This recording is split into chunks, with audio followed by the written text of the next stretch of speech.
നമുക്ക് class 1 റീനാക്ക ദിനിലെ page number 15 work ചെയ്യാം.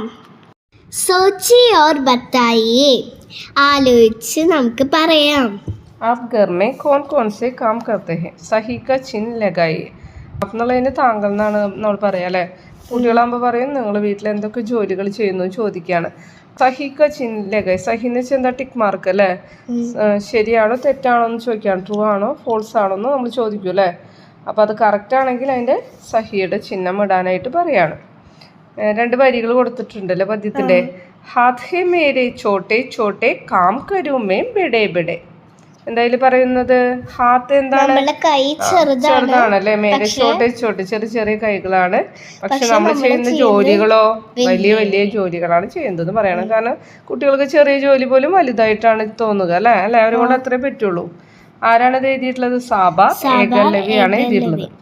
ആദ്യം നമ്മൾ കാണുന്നത് എന്താണ്, എന്ത് ജോലികളാണ്? 4 കുട്ടികളെ കാണുന്നുണ്ട് അല്ലേ. അവരെന്തൊക്കെ ജോലികളെ ചെയ്യുന്നത്?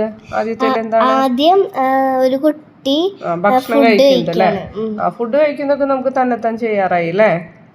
അപ്പൊ അത് കുഞ്ഞ് സഹിയാണോ ഗലത്താണോ, ടിക്ക് മാർക്കാണോ, ട്രൂ ആണോ ഫോൾസ് ആണോ, ഏതാണ് ഉണ്ടെന്നുള്ളത് ഇടാൻ പറയാണ്. കൊച്ചു കുട്ടികള് നമ്മൾ വാരി കൊടുക്കേണ്ടവര്, കുറച്ച് വലിയ കുട്ടികൾക്കൊക്കെ തന്നെത്താൻ കഴിക്കുക അല്ലെ.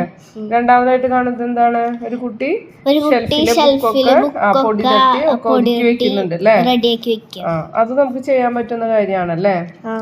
അത് ട്രൂ ആണോ ഫോൾസ് ആണോ ഏതാണെങ്കിൽ, ടിക്കാണോ ഗലത്താണോ സഹിയാണോ ഏത് വേണമെങ്കിൽ നമുക്ക് ഇടാം അല്ലെ.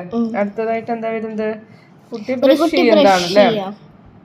അതും നമുക്ക് എല്ലാ കുട്ടികൾക്കും ചെയ്യാൻ പറ്റുന്നതാണ്.